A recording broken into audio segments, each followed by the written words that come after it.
Goeiemôre. Dit is Goeie Vrydag.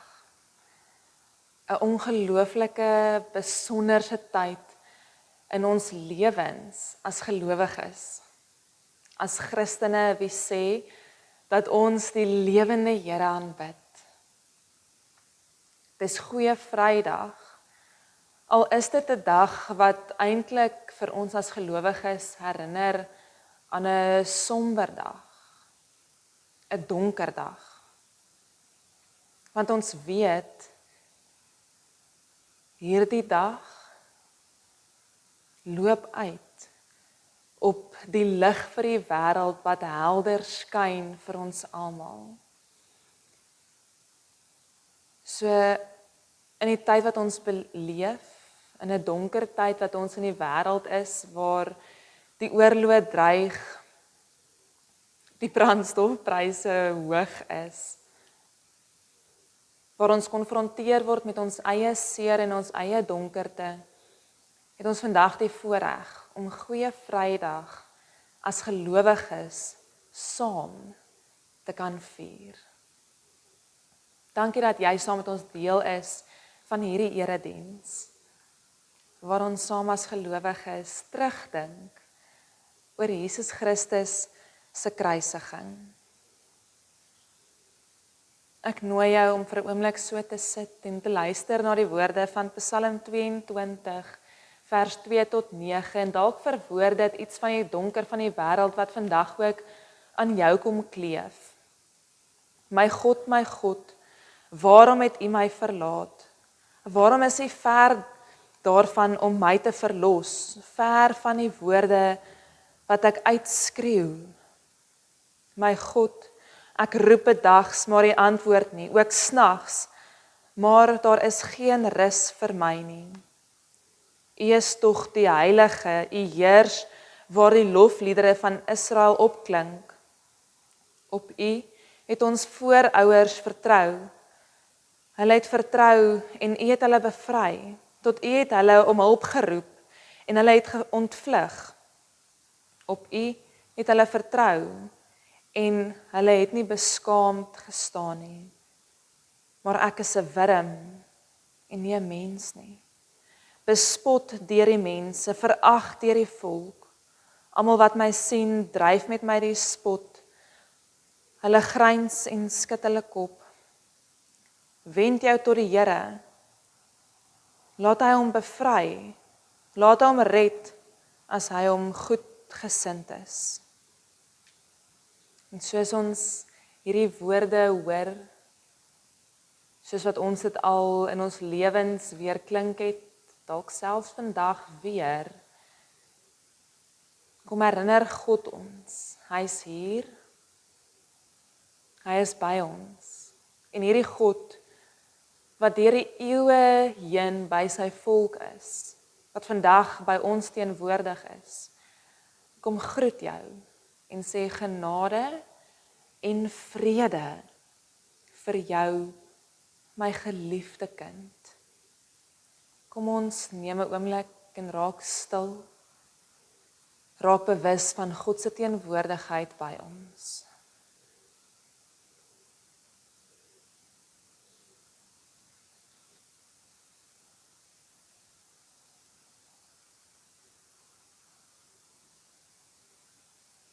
Here ons God, U is die God wat nader gekom het.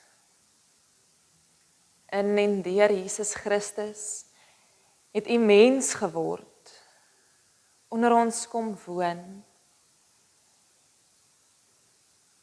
U self aan ons kom openbaar, kom wys wat 'n wonderlike God U is. Die God bo alle gode.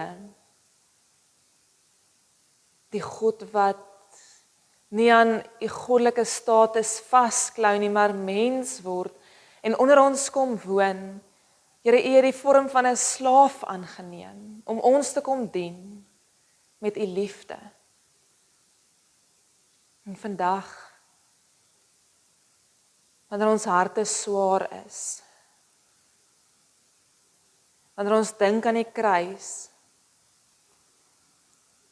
weet ons, U was getrou aan die roeping, aan die bediening, tot aan die kruis. Help ons wanneer ons vandag deur die woord werk en verskeie tekste saam lees, om saam op reis te wees en te verstaan wat die diepte en die wyte en die hoogte van die liefde is. Om 'n oomblik iets daarvan te kan snap, te kan deel maak van ons lewens. Lei ons, Here, deur die Gees, soos ons deur die woord lees. In die groot en heilige naam van Jesus Christus bid ons dit. Amen. Ek wil jou graag nooi vandag om saam op hierdie reis te gaan. Daar is oomblikke wat vinniger beweeg, daar's oomblikke waar ons doelbewus stadiger gaan beweeg. 'n Oomblik waar ons gaan stil staan en stil wees. Wees saam met ons deel van hierdie verskeie momente om iets van die kruisiging saam te kan beleef. Ons het laas Sondag wêreldwyd Palmsondag gevier. Dis 'n tyd in die Christelike geloof waar ons terugdink aan Jesus Christus se intog in Jerusalem in, waar hy op 'n donkie in die stad ingery het, waar die gelowiges palmtakke in die pad voor hom vooruitgelê het, saam met klere en eintlik 'n tog vir hom voorberei het om te sê hierdie is ons Here. Ons dink terug aan die voorbereidingsmoment wat dit was juis vir Paasfees. Hierdie week wat verby is, noem ons die groot lydingsweek. Dis 'n tyd wat ons terugdink aan Jesus Christus se tyd binne in Jerusalem, die laaste paar dae voordat hy gekruisig is. En wat 'n besonderse tyd in ons kerklike jaar, wat ons juis help om iets van die kruistog te verstaan. Want ons weet die kruistog is nie net daardie donderdag aand, vrydagoggend, deurlopend, wat Jesus se kruistog uitgemaak het nie. Dis 'n hele lydingsproses wat tot hier kom en dan eintlik 'n hoogtepunt bereik op die Vrydag.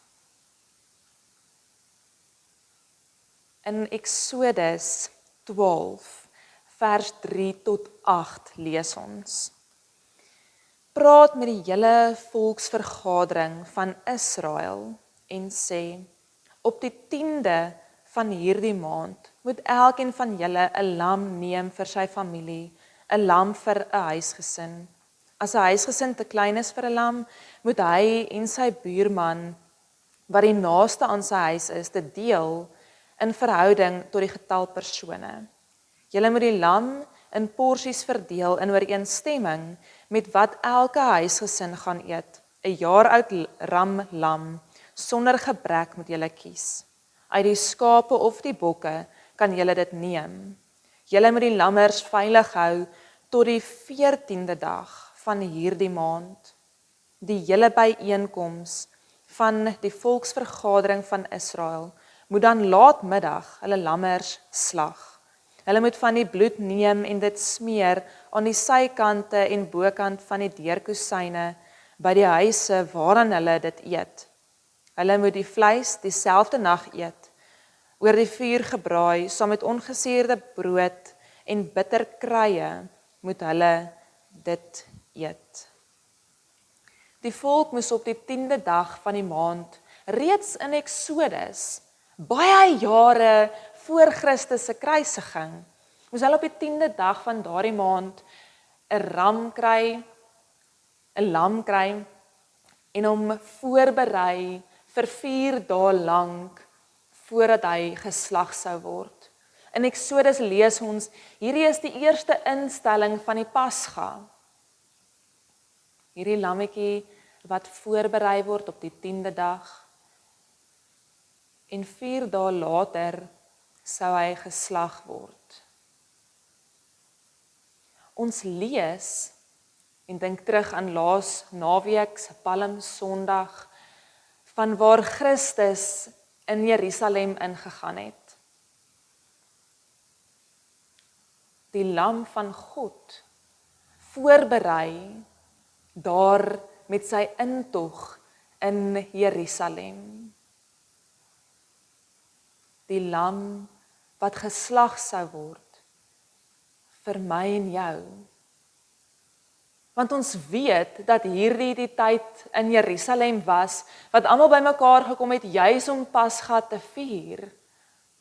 Juis om hierdie herinneringsmoment wat oor die jare heen deel van hulle volk was, deel van hulle byeenkoms was, is hulle daar om dit te vier. Baie van hulle is besig. Mens kan dink hoe besig die stad sou wees, waar almal besig is om die lammers voor te berei, en almal is besig om voor te berei vir die ongesuurde brood, en die offer wat gemaak sou word, die lam wat gebraai sou word. En die stad is besig. En hier kom Christus in die stad in, en ons mis eintlik hierdie wonderlike moment, waar Christus in die stad inkom, wat vir ons die teken daarvan is, van die lam wat voorberei word. Maar Christus gaan die stad in, word voorberei vir die sterfte 4 dae later. Die stad is besig. En in ons eie lewens raak ons soms so besig dat ons vasgevang word in die moets en die moenies, die doen en die nie moet doen, en die voorbereiding van ons Paasfees, wanneer ons families by ons kom kuier, wanneer ons na ander mense toe gaan, dat ons vergeet, nie daaraan dink om stil te staan nie. Terug te kyk na die lam wat voorbereid is, vorentoe te kyk met die besef wat nou gaan gebeur. Johannes 13 vers 1, voor die fees van die Pasga, voordat hulle begin om op die 14de dag die lam te slag, voordat hulle hiermee begin, lees ons, het Jesus reeds geweet dat sy uur aangebreek het en dat hy van hierdie wêreld na die Vader sou oorgaan. Daarom, omdat hy sy eie mense in die wêreld liefgehad het, het hy hulle liefgehad tot aan die einde. En hy begin iets toonbeeld van sy liefde, juis vir sy disippels daar by hom, waar hy weet sy uur het aangebreek, waar hy weet, hy word eintlik ter slagting gelei, hy weet, lees ons in Johannes 13, wie hom sou verraai. Hy weet dat die uur so naby is, dat hy dit eintlik tasbaar aan sy lyf kan voel. Maar in hierdie uur, kies hy om sy liefde te betoon. En hy doen dit deur weer eens die vorm van 'n slaaf aan te neem. Te gaan sit by sy disippels, hy trek sy boekleed uit, en hy begin sy disippels se voete te was.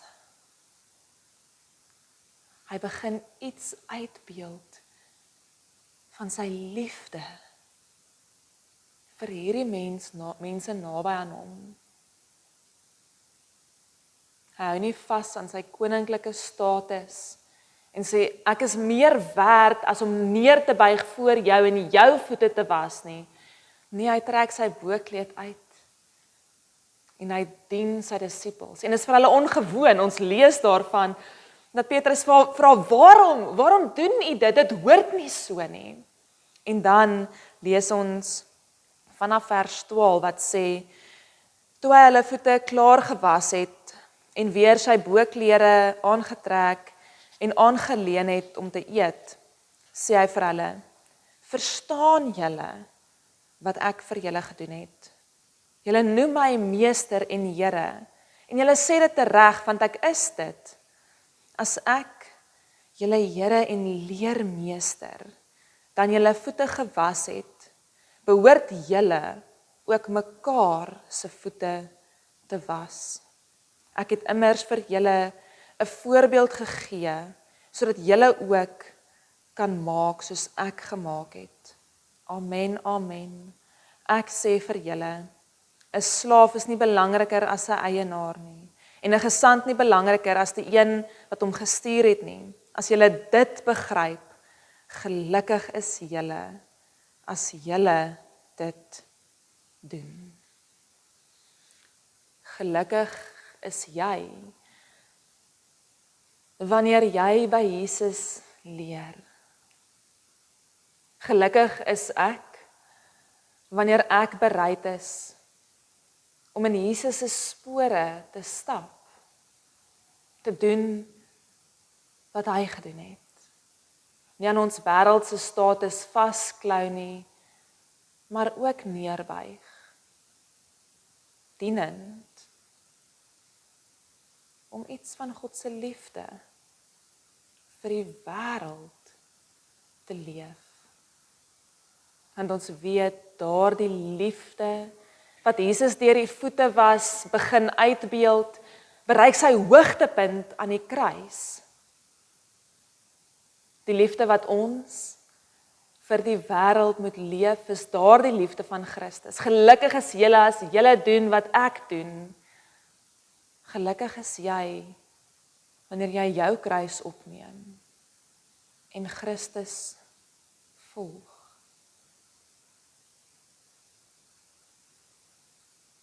Maar dis moeilik. Dis uitdagend.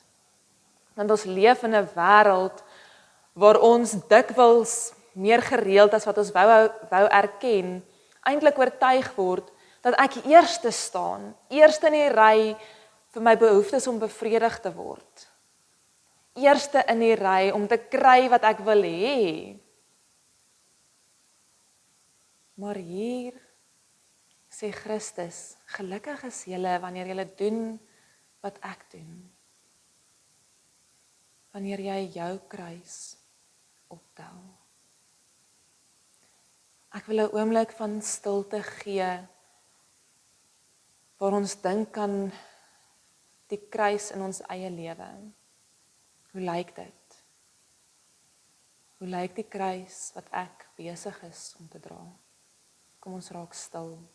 Staan stil vir 'n oomblik hierby.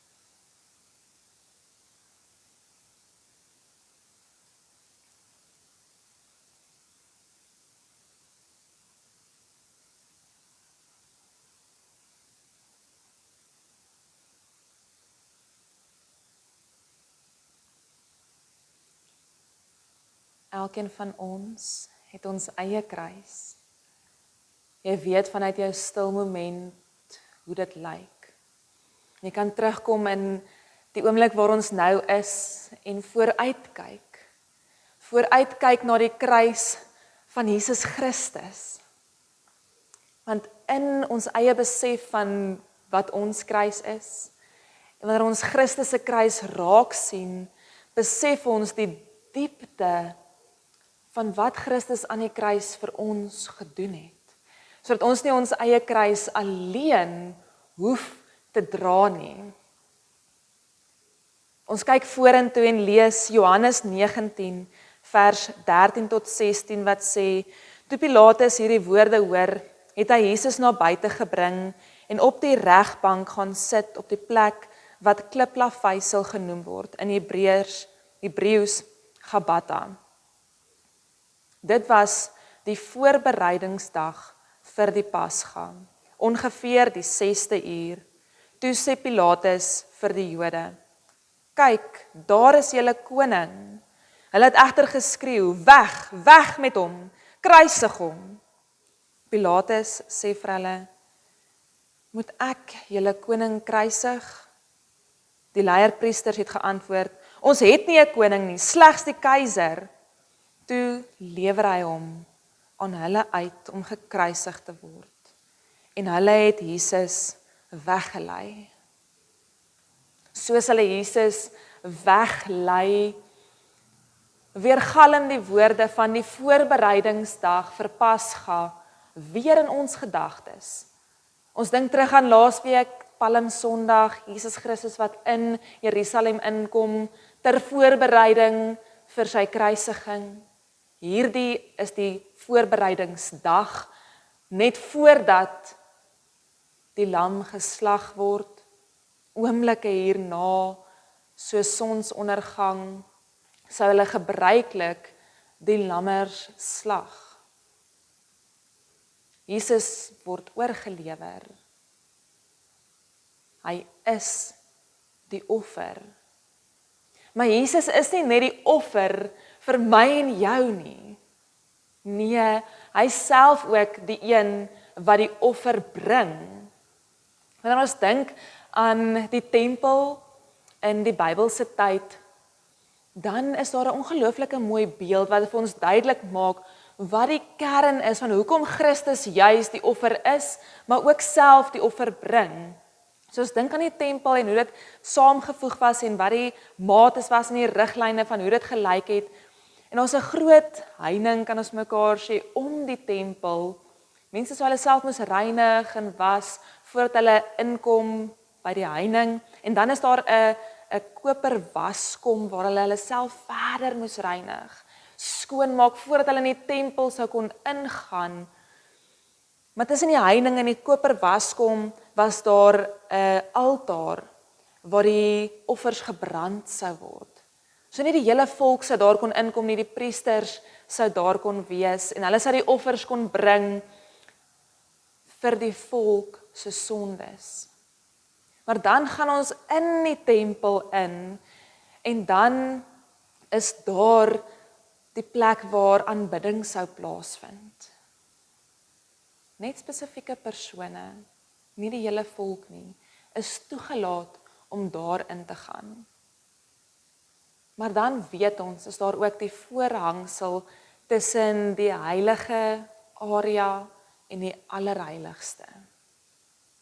En hierdie hoëpriester sou een keer 'n jaar op die versoendag in die allerheiligste ingaan.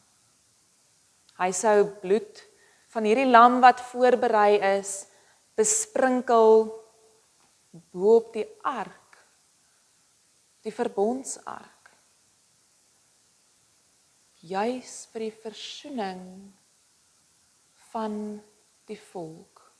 Sodat die volk met God versoen kan word en dat hulle weer in verhouding met God kan leef. Daardie bloed wat besprinkel is het gedien as offer vir die volk se sonde. Die offer wat geslag is, se bloed het hulle gebruik om dit te besprinkel. Net die hoëpriester sou daar ingaan, net een keer 'n jaar. Want die allerheiligste was gesien as hierdie area waar God teenwoordig is.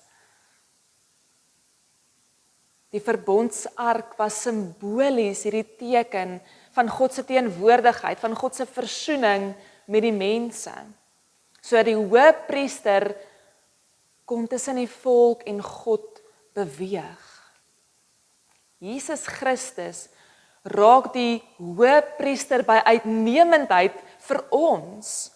Hy self is die offer wat in die allerheiligste ingaan daar aan die kruis.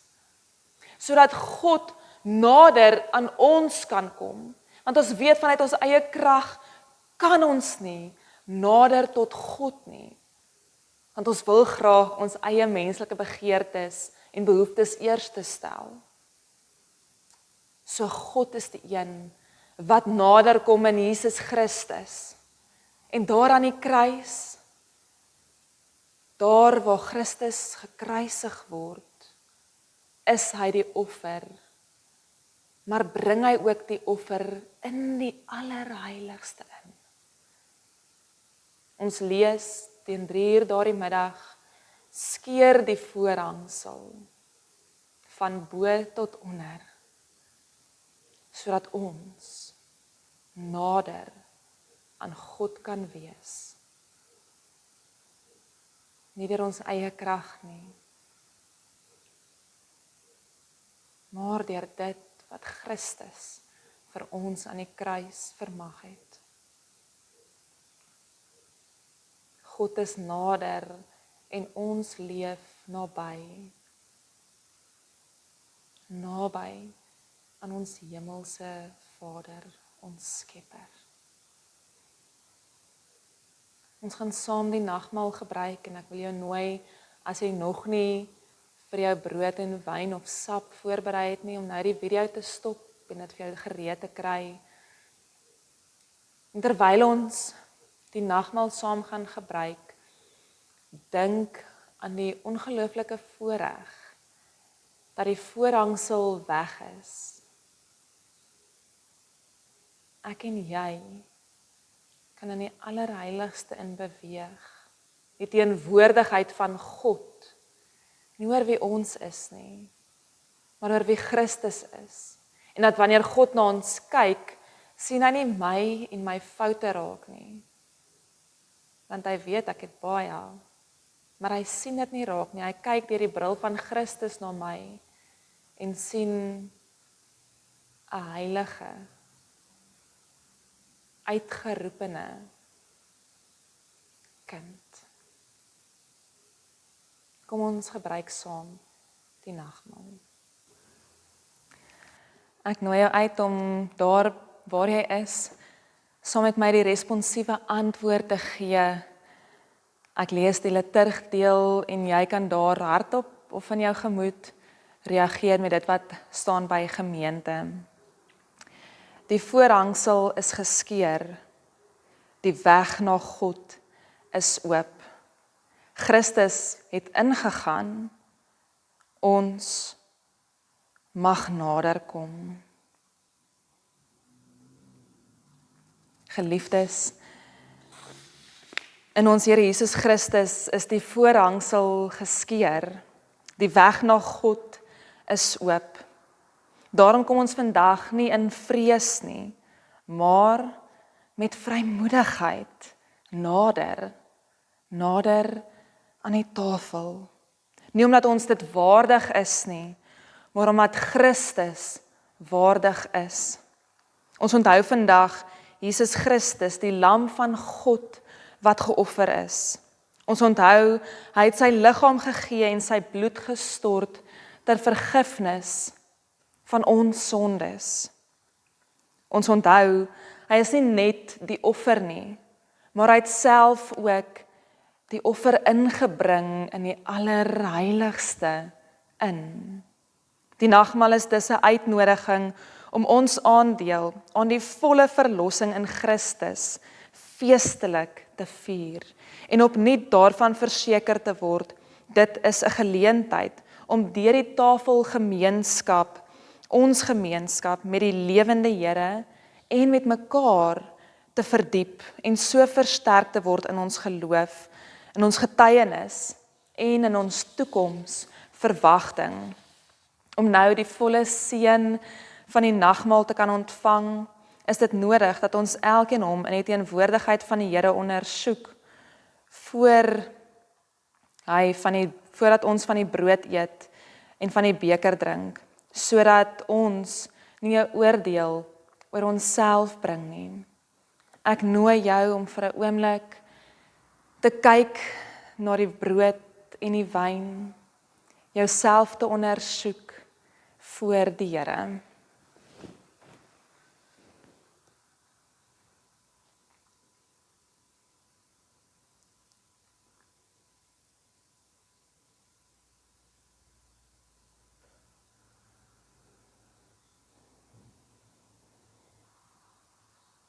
Broers en susters, in Jesus Christus het ons die vrymoedigheid deur die bloed van Jesus om in te gaan in God se heiligdom. Kom ons bid saam. Here ons God, in nederigheid en in dankbaarheid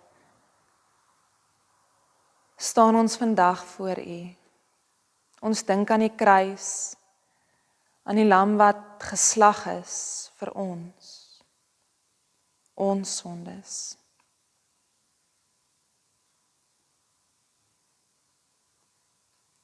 Ons is bedroef en oorweldig oor ons sondigheid. Maar Here, dan kyk ons na die voorhangsel wat weg is en ons wil fees vier. Kom maak opnuut 'n opgewondenheid, 'n opgewektheid in ons harte wakker, wanneer ons nou saam die nagmaal gebruik. Wanneer ons saam erken dat ons in U glo en dat U dood vir ons lewe gebring het. Dat U lig deur die duisternis van hierdie wêreld breek en ons verlig. Ons loof en ons eer U. Amen. Ek lees vir ons graag die geloofsbelijdenis voor en ek nooi jou om dit saam met my hardop te sê.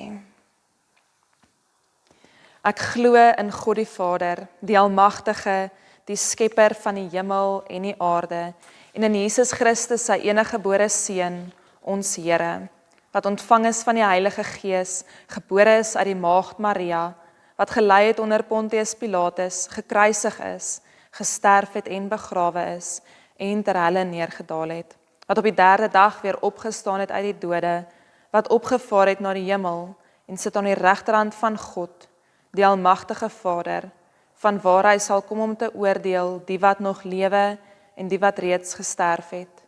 Ek glo in die Heilige Gees. Ek glo in 'n heilige algemene Christelike kerk, die gemeenskap van die heiliges, die vergewing van sondes, die opstanding van die vlees en 'n ewige lewe.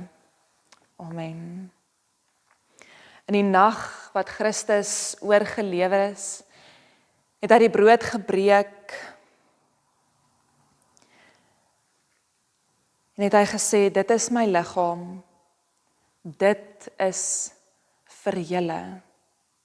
Neem dit, eet dit, en elke keer wanneer jy dit gebruik tot my nagedagtenis. Gebruik dit vandag waar ons saam is, ter herinnering dat Christus self die offer vir ons is.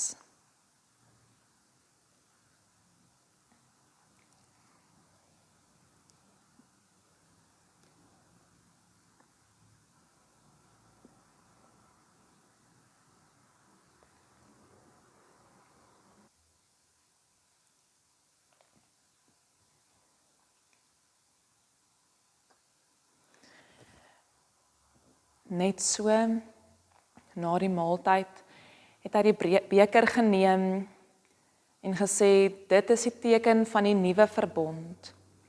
Neem dit, drink dit en dink daaraan dat my bloed vir jou gevloei het tot volle versoening met die Vader. Neem dit, drink dit en dink daaraan.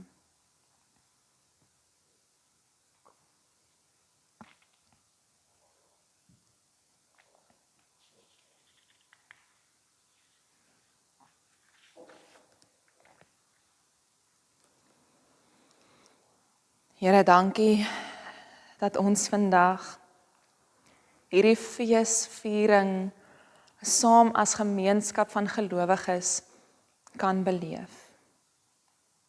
Saam kan terugdink aan die kruis.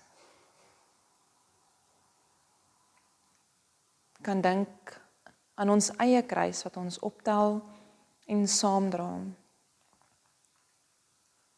Maar dankie Here dat ons nie hier in hierdie donkerte vasgevang is nie. Ja Here, op Goeie Vrydag vertoef ons vir 'n wyle in die kruis. Selfs in die woorde van Psalm 22, my God, waarom het U my verlaat? Dankie dat die nagmaal vir ons die teken daarvan is. Dat daar 'n toekomsverwagting is. Nuwe lewe waarna ons kan uitsien. Lei ons Here waar ons nou in die Paasfees is. Vandag hier op Goeie Vrydag. Dat ons werklik dit deel maak van ons daaglikse ritme. Paasfees vier. Môre met stil Saterdag terugdink aan die stilte en die onbekende wat die disippels beleef het en aan hulle eie lyf gevoel het. Gewonder het, hoe kon dit alles gebeur het? Hoe is dit alles werklik? En Here, bring ons Sondag weer by mekaar, waar ons saam fees vier oor die opgestane Heer, ons Here. Amen. Ontvang die seën van die Here, die liefde van God ons Vader, wat sy seun gestuur het, is by jou. Die genade van die Here Jesus Christus, wat duidelik word aan die kruis, is met ons en vergesel ons op hierdie pad vorentoe nou in Paasfees, sodat ons bewus kan wees van God se teenwoordigheid elke oomblik by ons. Leef in die besonder in dit. Amen.